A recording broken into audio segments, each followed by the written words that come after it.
Hi, everybody. I'm Stuart Volkow. I'm with the Producers Guild of America. I've got about 15 years of experience in producing and also being a creative executive for Phoenix Pictures when I was at Sony. And along that time, I've learned a lot about the process of getting television and movies made from concept to distribution. And writing mentor extraordinaire, Kai Alexander, asked me to talk about protecting your ideas and the concept of attachments in 3 minutes. It's hard to protect an idea. Ideas can be taken and changed and transformed, and then people can claim that they're their own. Writers are in a bind because you can't just keep it to yourself, because you have to pitch, you have to talk to people, you have to show people that you've got lots of ideas. So how do you protect them? The truth of the matter is they are very difficult to protect. There's a couple things you can do. You can register things with the Writers Guild of America. That gives you some modicum of protection. You might have heard that it's difficult to submit material unsolicited, and the reason for that is companies, studios, production companies, people don't want you to come back to them later saying, oh, you stole my idea and I'm going to sue you. So if it comes from a credible source like an agent, a manager, an attorney, there's less of a chance of that happening.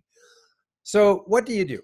Well, a fully written screenplay or teleplay is much more likely to be protected than just an idea, because that can be arbitrated by the Writers Guild of America. They are your friends. The Writers Guild of America has people that they put on panels that will read all the iterations of the screenplay or teleplay or treatment, and then they will independently determine where credit is due.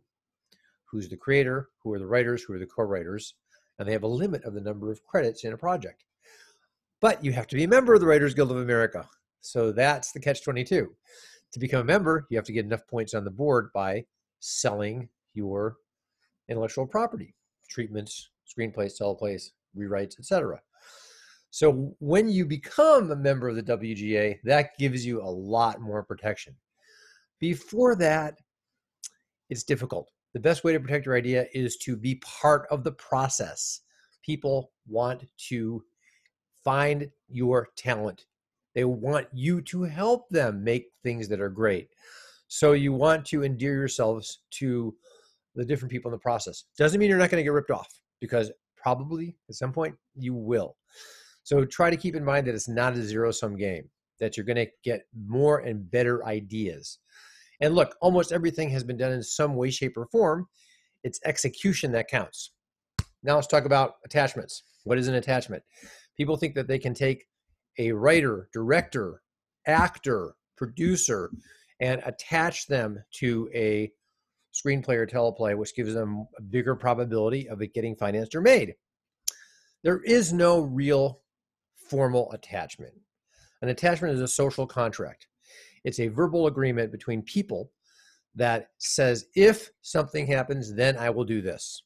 The only real attachment is a contract. It's a pay-or-play deal. It says that I'm going to make so much money for giving you my services for a given period of time. Other than that, it's really just a phone call or an email, and making sure that the person that you say is attached to your project actually will confirm it verbally. Attachments can always be broken. So all it is a way of creating more influence and giving your project more power.